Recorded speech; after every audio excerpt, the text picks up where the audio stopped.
National conference लगातार आपको निशाना बनाई रही और आपका टैग बीजेपी और बाकी पार्टियों के साथ कर रही है क्या? वो काफी टैग लगते आ रहे हैं पिछले 30 साल से। वो दिल्ली जाएं तो वहां बोलते हैं अलबर, यहाँ बोलते हैं बीजेपी। वो पहले मन बनाने में हूँ क्या, मैं खुद अब कंफ्यूज हो गया। उनको बोलो वो मन बना से। नॉर्थ कश्मीर से सजाद गनी लोना बाज़ाब्ता तौर पर जो कैंडिडेट नामिनेट हुए हैं, तो आप मुझे बताइए कि आपका मुकाबला जो है नेशनल कॉन्फ्रेंस भी है, पीडीपी में मैदान में है, लेकिन कहा जा रहा है कि उन्होंने जो है माजी में काफ़ी गलतियाँ की हैं जिन्हें आप हमेशा दोहराते हैं। तो आपको क्या लग रहा है आज वही गलतियाँ जो है उनका खमियाजा उन्हें भुगतना पड़ेगा? देखिए मेरी बात सुनिए, ये एक सिंपल सी बात है। स्टेट चली गई, 370 चला गया, 35 से चला गया। आज हम यूनियन टेरिटरी है और 5 साल से इलेक्शन नहीं हुए। जब हम जवाब ढूंढेंगे, मेरे को भी जवाब देना पड़ेगा।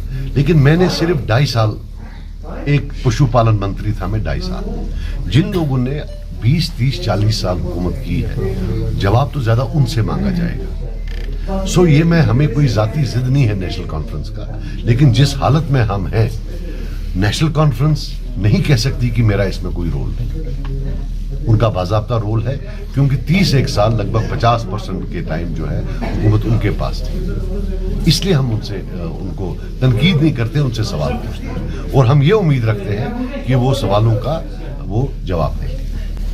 सर, पीछे जो इलेक्शंस हुई उनमें बड़े वादे किए जाते थे, जैसे सेल्फ रूल ऑटोनॉमी या बाकी चीज़ें। इस इलेक्शन में ऐसी कोई बड़ी बात नहीं कही जा रही है। तो जब अगर हम मान के चले कि सजाद गनी लोन साहब नॉर्थ कश्मीर से जीत जाते हैं, तो क्या बड़ा कुछ ऐसा रहेगा जिसपे आपका मेन फोकस रहेगा? देखिए, 2 चीजें हैं, डेवलपमेंट एंड डिग्निटी।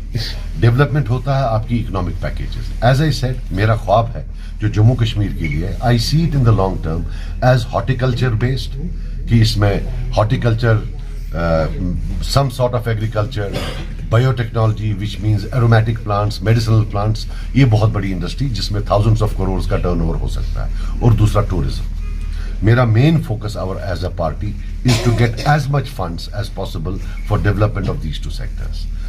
फिर दूसरा है डिग्निटी। डिग्निटी है, हम समझते हैं कि जो जम्मू कश्मीर का बच्चा है उसको आप उसी कानून से तोलिए जो गुजरात के बच्चा, कर्नाटका का बच्चा, दिल्ली का बच्चा हो, जो यहां एक एक्स्ट्रा ऑर्डिनरी जो इन्होंने सेट ऑफ रूल्स बना के रखा है जम्मू कश्मीर के बच्चों के लिए, बिलखुसूस जो ये कल्चर ऑफ पुलिस सर्टिफिकेट्स है, और किस police certificate on what basis, वो डिग्निटी की बात है कि भाई अगर एक खानदान में एक बंदा कहीं इन्वॉल्व था तो उसके भाई को, उसके बाप को, उसके बेटे को, उसकी बेटी को, बहन के बेटे को, भाई के बेटे को, किसी को नहीं मिलेगी। और ये हमारा कोई बाहर का नहीं है, ये इन्हीं सरकारों ने ये कानून बनाया।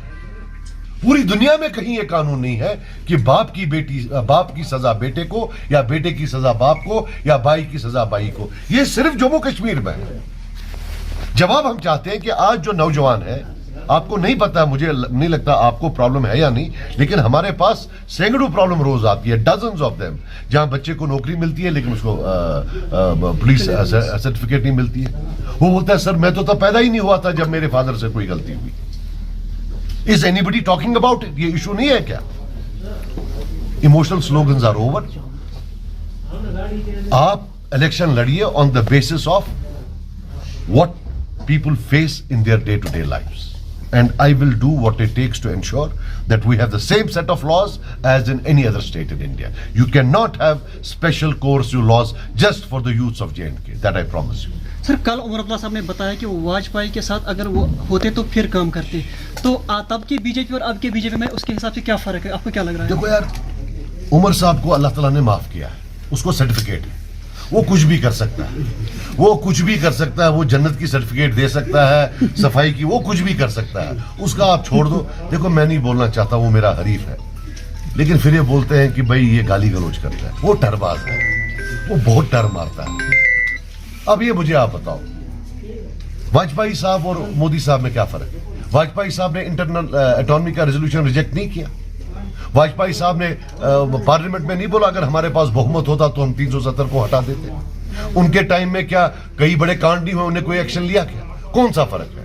मींस कि उमर साहब का जो मसला है बीजेपी के साथ, ये आइडियोलॉजिकल नहीं है, ये पर्सनल है।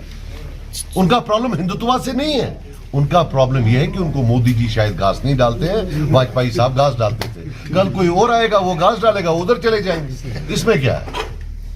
370 की बात अभी भी की जा रही है नेशनल कॉन्फ्रेंस की तरफ से। आप एज ए JKPC चीफ उस चीज को कैसे देख रहे हैं? मैं कह रहा हूं कि अगर वो ला सकते हैं, सिर्फ लोगों को बोले कि कैसे लाएं। एक जो है आईनी रोड मैप दें कि वो कैसे लाएंगे, क्योंकि देना पार्लियामेंट ने है, देना पार्लियामेंट में। तो मैं आपको बता दूं कि मुझे याद है आज से 2 साल पहले, 1.5 साल पहले मुझे एक वर्कर आया, बोला सर हमने सुना है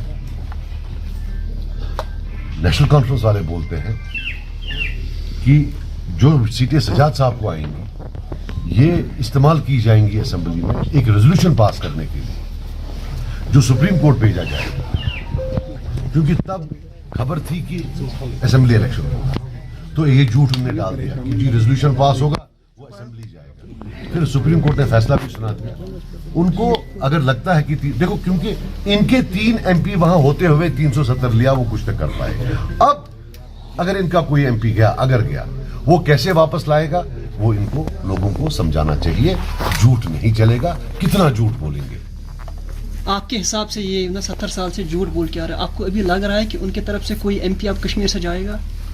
मुझे लगता है आपकी मर्जी है ना जाए, तो मेरी भी वही मर्जी है। तो सजाद साहब, मैं आखिरी सवाल पूछना चाहूंगा कि यार आप सवाल इट्स क्लियर नाउ कि PDP और NC आप साथ नहीं जा रहे हैं, लेकिन साथ में ये भी कहा जा रहा है कि सजाद साहब के कुछ जो लाइक माइंडेड लोग हैं शायद सजाद साहब का साथ देंगे, जैसे अल्ताफ साहब या बशर, कहीं और भी इन कैंडिडेट्स या लोग हैं पॉलिटिकल लीडर्स, क्या उनमें कुछ कन्वर्सेशन उनके साथ चल रही है कि at this point of time? देखिए, अभी जो मैं यहाँ बैठा था, हमारे कलारूस के लोग थे, गरीब तबके से थे, मैं इनके साथ कॉन्वर्सेशन कर रहा था।